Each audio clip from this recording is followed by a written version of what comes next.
The used truck market is loaded with traps. A truck that looks clean on the lot, has a reasonable price tag, and passes a quick visual check can still drain you of thousands in repair bills within the first year of ownership.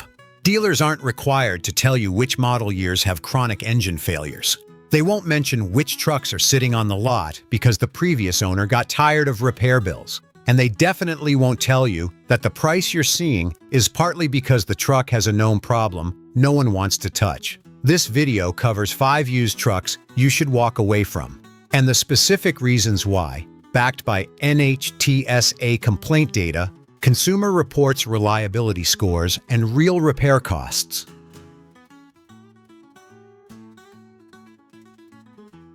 Starting at number 5, the Ford F-150. Specifically the 2015 through 2017 models equipped with either the 3.5-liter or 2.7-liter EcoBoost engine.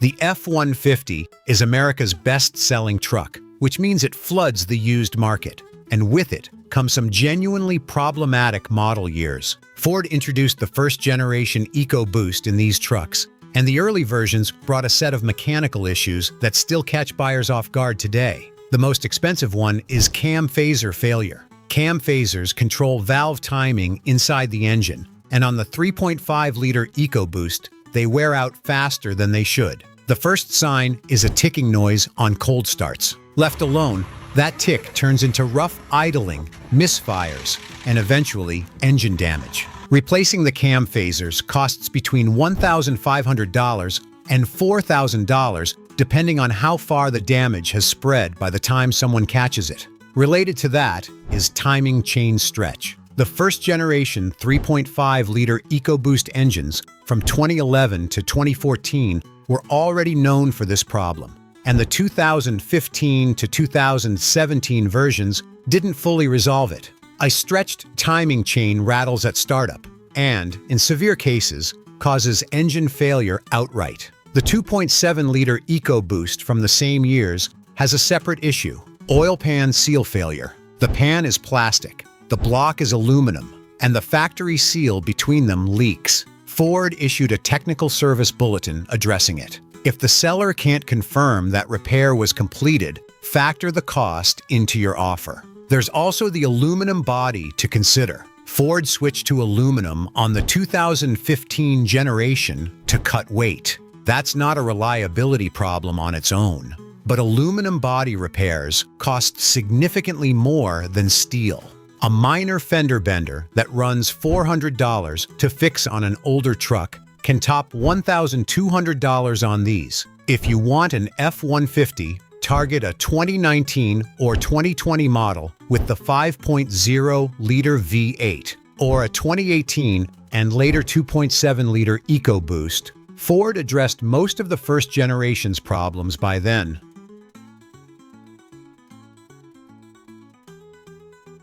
The F-150 issues mostly come down to the engine. With the Ram 1500, the problems run deeper. And for the 2012 through 2018 models, the transmission is where things get costly. Ram makes a visually appealing truck. The interior quality is genuinely good for the price, and the air suspension on higher trims delivers a comfortable ride.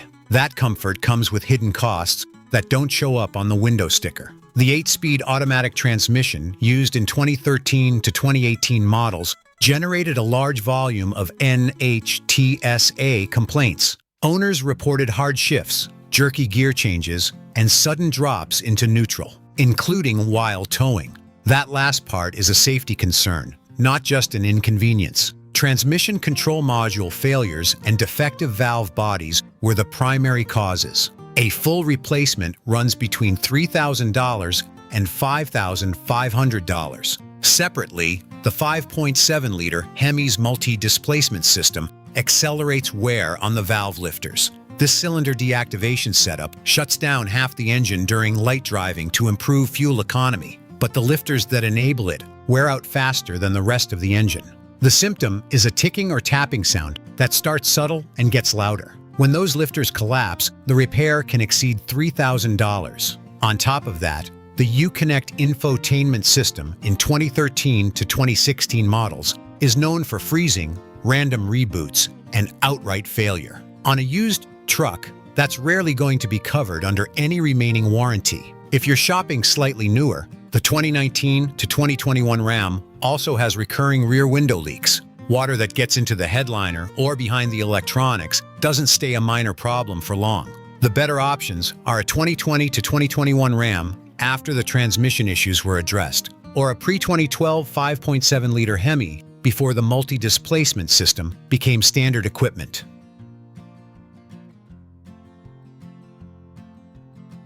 Ram and Chevy share similar problems in this era, but the Silverado earns its own spot on this list. For the 2014 through 2019 model years, two recurring issues drive a disproportionate number of owner complaints, and both involve components that fail in ways dealers rarely volunteer. The first is the active fuel management system. Like Ram's multi-displacement system, Chevy's AFM deactivates 4 of the 8 cylinders during steady highway cruising to save fuel. The lifters that make this possible wear out ahead of schedule. When they fail, you'll hear a distinct tapping from the engine. Catch it early, and you're looking at $2,000 to $5,000 in repairs. Miss it, and the damage spreads into a full engine teardown. A significant number of owners who went through that repair then paid extra to have the AFM system permanently disabled so it couldn't happen again.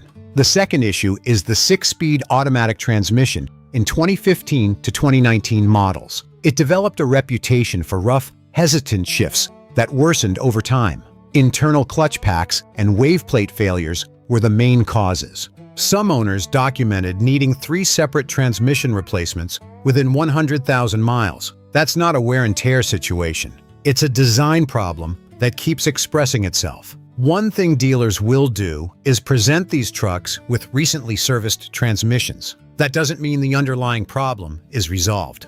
It means the same component that's known to fail has been freshened up, and the clock has reset on the same failure cycle. The stronger buy is a 2020 or newer Silverado with the 6.2-liter V8 in a configuration without AFM, or a 2008 to 2013 model with the naturally aspirated 5.3-liter before the fuel management system became widespread.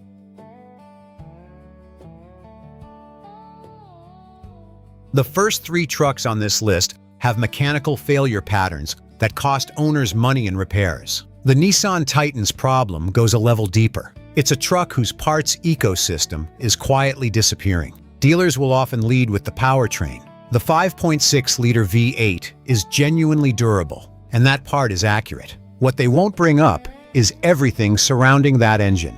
The 2004 Titan, the first production year, had documented front and rear differential failures that generated multiple NHTSA complaints. Full differential replacements are not cheap repairs on any truck. Frame rust is a more serious concern for anyone buying in northern states. First-generation Titans develop significant corrosion around the frame and undercarriage after repeated exposure to road salt. A truck with 130,000 miles that spent a decade in the Rust Belt may look acceptable on the surface, while the frame underneath is structurally compromised. That's not a repair situation. It's a reason to walk. The longer-term problem is parts availability. The Titan was discontinued in 2024 after 2 generations of low sales volume.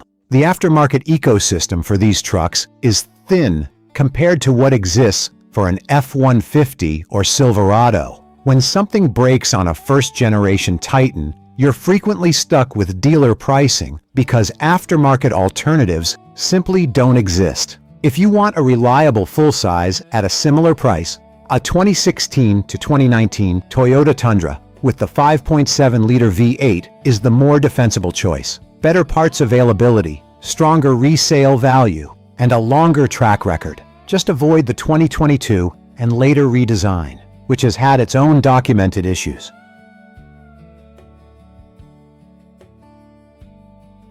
Number 1 on this list is the worst used truck you can buy by a significant margin, and it's another F-150. The 2004 through 2008 models with the 5.4-liter Triton V8. The 2004 model year alone accumulated over 2,400 NHTSA complaints and 16 recalls. That number tells you a lot before you even look at the specifics. The most notorious problem is spark plug ejection. The 5.4-liter Triton was engineered with only 4 threads holding each spark plug in the cylinder head. Between 80,000 and 100,000 miles, those threads strip under combustion pressure and the plug ejects. When it happens, you lose a cylinder, and the repair requires either a helicoil insert or a full head replacement. This wasn't an occasional manufacturing defect.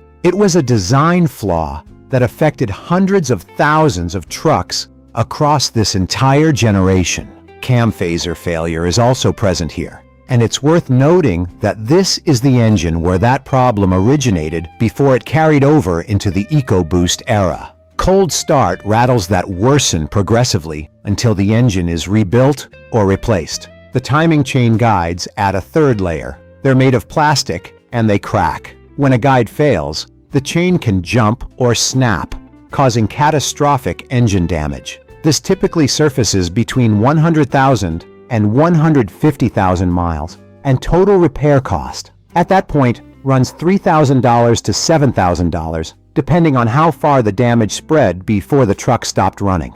The issue with these trucks on dealer lots today is that they're priced on visible condition, not mechanical history. A truck showing 95,000 miles might be sitting right at the threshold where all 3 of these failure points converge simultaneously. Now that you know which trucks to avoid, here's how you protect yourself on any used NHTSA truck purchase, regardless of make or model. Start by running the VIN through Carfax or AutoCheck before you ever visit the lot. The report costs under $50 and shows accident history, ownership count, and mileage records over time. According to Carfax, over 2.14 million vehicles currently on U.S. roads may have had their odometers rolled back. Shaving 30,000 miles off a digital odometer takes under 30 minutes with software that's widely available online. If mileage entries across service records don't follow a natural progression, treat that as a red flag before you've even seen the truck. From there, book an independent pre-purchase inspection, not the dealer's service department, but a shop with no financial stake in whether you buy the truck or not. A thorough inspection runs $100 to $150 and will surface cam phaser noise, transmission hesitation, oil leaks, and frame rust before you commit to anything.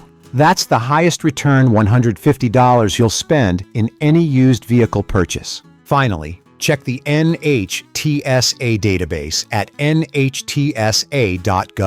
Enter the VIN and you'll see every open recall tied to that specific vehicle. Dealers are not legally required to complete recall repairs before selling a used truck. An open recall isn't automatically a deal breaker, but it's a legitimate negotiating point and a repair cost you need to price out before you sign. The trucks covered here aren't on this list because trucks are unreliable in general. They're on it because specific model years and specific engines have documented failure patterns that cost real money. And none of that comes up during a 10-minute test drive on a dealer lot. Know the model year, identify the engine, pull the history, and if the price looks too clean for the mileage, there's almost always a reason for it.